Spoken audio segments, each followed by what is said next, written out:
Hi friends, ഇന്ന് ഞാൻ ഉള്ളിവട, ചായക്കടയിലൊക്കെ കിട്ടുന്ന ഉള്ളിവടയില്ലേ, അതൊന്ന് ചെയ്യാൻ വേണ്ടി നമ്മളതിന് 2 മീഡിയം സൈസ് സവാള അരിഞ്ഞ് വെച്ച് നീളത്തി വണ്ണം കുറച്ച് അരിഞ്ഞത്, ഒരു ഇഞ്ച് ഇഞ്ചി ചെറുതായിട്ട് അരിഞ്ഞത്, 3-4 പച്ചമുളക് വട്ടത്തിലരിഞ്ഞത്, ഇത്രയും നമ്മൾ റെഡിയാക്കി വെച്ചിട്ടുണ്ട്.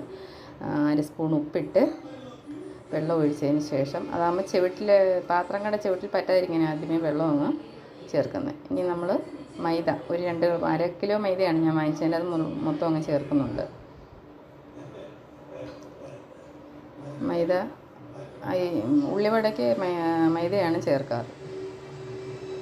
അപ്പോൾ ഇട്ട് ഉപ്പൊക്കെ നമ്മൾ നേരത്തെ ആഡ് ചെയ്തിട്ടുണ്ട്. നമ്മുടെ ഒരു സ്വന്തം ഐഡിയിൽ 1 സ്പൂണാണ്, നിങ്ങളുടെ ആവശ്യത്തിന് ചേർക്കാം, കൂടിപ്പോകരുത്. പിന്നെ ഒരു 2 പിഞ്ച് അളവ് ബേക്കിംഗ് സോഡയും കൂടെ ചേർക്കുന്നുണ്ട്, സോഡാപ്പൊടി.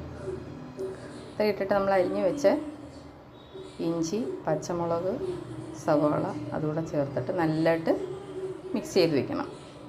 ഒരുപാട് അങ്ങ് ലൂസും ആകരുത്. മിക്സ് ചെയ്ത് നമ്മൾ ഒരു റെസ്റ്റ് ചെയ്യാനും വെക്കണം 2 മണിക്കൂറോളം. അപ്പം നല്ലതായിട്ട് ഇതൊന്ന് മിക്സ് ചെയ്തെടുക്കാം. കൂട്ടി യോജിപ്പിച്ചതിന് ശേഷം ശകലം വെള്ളം കൂടെ ഒഴിച്ച് കൈ വെച്ചും കൂടെ നല്ലതായിട്ടൊന്ന് ഞെവിടി മിക്സ് ചെയ്യണം. അപ്പോൾ ഉള്ളിയുടെയൊക്കെ ഫ്ലേവർ നല്ലതായിട്ട് മാവിലോട്ട് സ്പ്രെഡാകും. കുറച്ച് വെള്ളം കൂടെ, ഒത്തിരി വെള്ളം ചേർക്കണ്ട.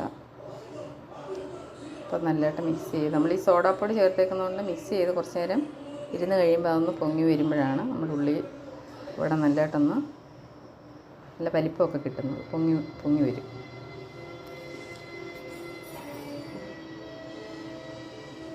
നല്ലതായിട്ട് മിക്സ് ചെയ്ത് കൂട്ടി യോജിപ്പിച്ച് ഞാൻ വെച്ചിട്ടുണ്ട്. നമുക്കതൊന്ന് മൂടി റെസ്റ്റ് ചെയ്യാനായിട്ട് വയ്ക്കാം.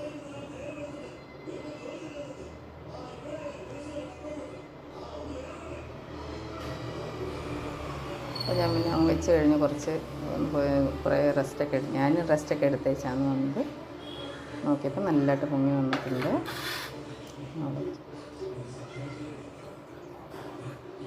നമുക്ക് ചീനച്ചട്ടി വെച്ചു, എണ്ണ ഒഴിച്ചു. എണ്ണ ചൂടാകുമ്പോഴത്തേക്ക് നമുക്കൊരു ഷേപ്പിൽ, വലിയ ഷേപ്പൊന്നും വേണമെന്നില്ല ചായക്കടയിൽ. നല്ലതായിട്ട് അങ്ങോട്ട് എണ്ണ തിളച്ചതിനകത്തോട്ട് ഇട്ട്